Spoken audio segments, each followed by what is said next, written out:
Hi friends, मैं उदय भान। आज के इस वीडियो में हम बताएंगे इंट्रोडक्शन ऑफ अ कंप्यूटर। तो कंप्यूटर क्या है? तो जो सरल भाषा में हम बात करें तो कंप्यूटर एक प्रकार की मशीन है जिनका उपयोग हम विभिन्न प्रकार के गणनाओं को तार्किक रूप से सॉल्व करने के लिए करते हैं, और गणनाएं जो दी जाती हैं उनको एकत्रित भी या संग्रहित भी करते हैं। तो हम देख लेते हैं। A computer is an electronic device operating under the control of instructions stored in its own memory that can accept, process the data according to specified rules, produce informations, store the informations for future use। Okay, अब हम इसके structure के बारे में बात करेंगे। तो क्या होता है, इनका कार्य मतलब कैसे होता है। तो सबसे पहले हम किसी कंप्यूटर को डाटा देते हैं, यानी इनपुट करते हैं कुछ, उसमें प्रोसेस होता है, उसके बाद में फिर आउटपुट आता है। पहले सबसे प्रोसेस होगा, उसके बाद में आउटपुट आएगा। तो प्रोसेस होता है, हमें लोगों को पता है कि ये काम सीपीयू करता है। अब हम फंक्शनैलिटी ऑफ अ कंप्यूटर देखें कि कंप्यूटर क्या फंक्शनैलिटी है, कार्य क्या है। तो इनका कार्य बताया गया है कि 5 कार्य हैं इनके जो दिए गए हैं। पहला है कि सबसे पहले हम इन डाटा इनपुट कराते हैं और एक्सेप्ट करते हैं, फिर स्टोर द डाटा, फिर यह डाटा स्टोर करता है मेमोरी में, स्टोर कर सकता है डाटा को, और बाद में ज़रूरत पर हम फिर इससे जब रिक्वायर्ड होगी हम ले सकते हैं। फिर प्रोसेस द डाटा, और डाटा को प्रोसेस करवाएगा, convert into the useful of informations. उसके बाद में फिर जनरेट द आउटपुट, और आउटपुट हमको देगा। फिर 5वां लास्ट काम जो इनका फंक्शन है वो controls all the above 4 steps, और इन चारों को कंट्रोल करेगा। ऊपर दिए गए जो 4 मतलब वो हैं स्टेप हैं उनको controls all the above 4 step, चारों स्टेप का कंट्रोल करेगा। फिर compounds of a computer system. अब हम स्ट्रक्चर देख लेते हैं। जैसा कि हम लोगों को पता है, इनपुट होगा, इनपुट के बाद में फिर ये यहाँ पर सीपीयू में प्रोसेस होगा, उसके बाद में फिर आउटपुट होगा। तो सीपीयू में पता है रजिस्टर होता है, और फिर सीपीयू में सीपीयू 2 प्रकार के LUCU और फर्स्ट, उसके बाद में फिर प्राइमरी मेमोरी, सेकेंडरी मेमोरी, इन लोगों के बारे में हम आगे बात करेंगे। सबसे पहले इन वीडियो में हम यही जानते हैं कि सीपीयू मतलब प्रोसेस करेगा, और हम आगे इस वीडियो के बारे में हम बात करेंगे।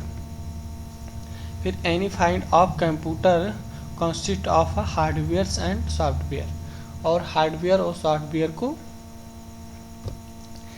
फिर उसके बाद में हम हार्डवेयर देखते हैं क्या है। तो hardware, computer hardware in the collection of physical elements.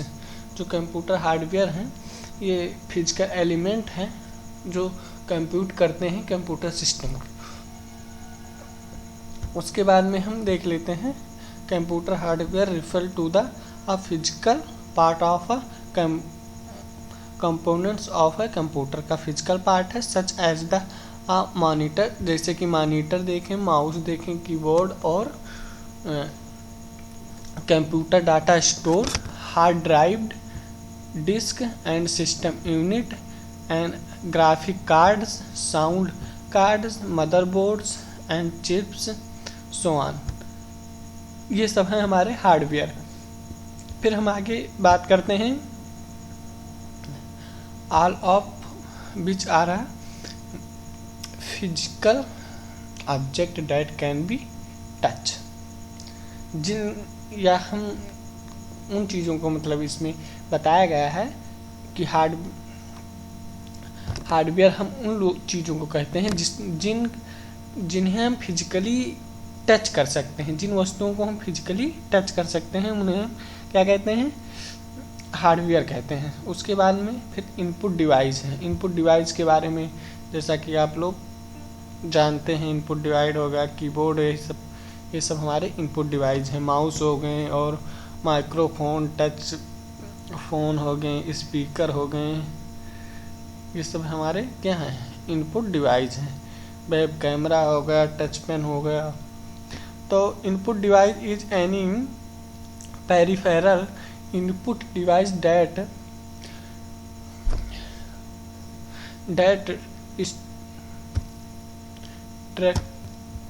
translate data from that humans understand to one data computer can work with. Input device जो ह्यूमन द्वारा या मनुष्य द्वारा या यूजर द्वारा दी गई डाटा होता है उनको अंडरस्टैंड कराते हैं कंप्यूटर वाले अंडरस्टैंड में ट्रांसफ़र करते हैं। मतलब कि जो अंडरस्टैंडेबल रहता है कंप्यूटर उस लैंग्वेज में ये ट्रांसफ़र करते हैं जिससे कि कंप्यूटर समझ सकें। हम लोगों की भाषा वो डायरेक्टली नहीं समझता है कंप्यूटर, तो ये क्या करता है, उसे ट्रांसलेट करता है। फिर उसके बाद में हम सेंट्रल प्रोसेसिंग यूनिट की बात करेंगे जिसे हम CPU कहते हैं। The CPU is the brain of a computer. जैसा कि हम लोग पहले से जानते हैं कि CPU को हम कंप्यूटर का ब्रेन कहते हैं। It is a responsible for the all functions and process. ये सबके लिए उत्तरदायित्व होता है, सभी प्रोसेस के लिए, सभी कार्य और प्रोसेस के लिए। CPU as organise 3 main part. 3 part में CPU को डिवाइड किया गया है। First is arithmetics logical units. It executes all arithmetics and logical operations. Arithmetics and calculation like addition, subtractions, multiplications and divides. ये हमारे क्या होते हैं, किसके होते हैं, अर्थमेटिक लॉजिकल यूनिट में एक पार्ट होता है जो उनका कार्य ये करते हैं। Second, control unit. It control unit and coordinates computer components. ये कंप्यूटर के जो होते हैं कंपोनेंट्स उनका मतलब ये कोऑर्डिनेट करते हैं। और उसके बाद में रजिस्टर। अब register store the data to be execute next. Very float store area. ठीक, रजिस्टर जो होता है वो डाटा को क्या करता है, स्टोर कराता है डाटा को। वेरी बहुत फास्ट डाटा को स्टोर कराता है। ठीक, अब हम अगले वीडियो में मेमोरी के बारे में पढ़ेंगे। Thanks for watching my video.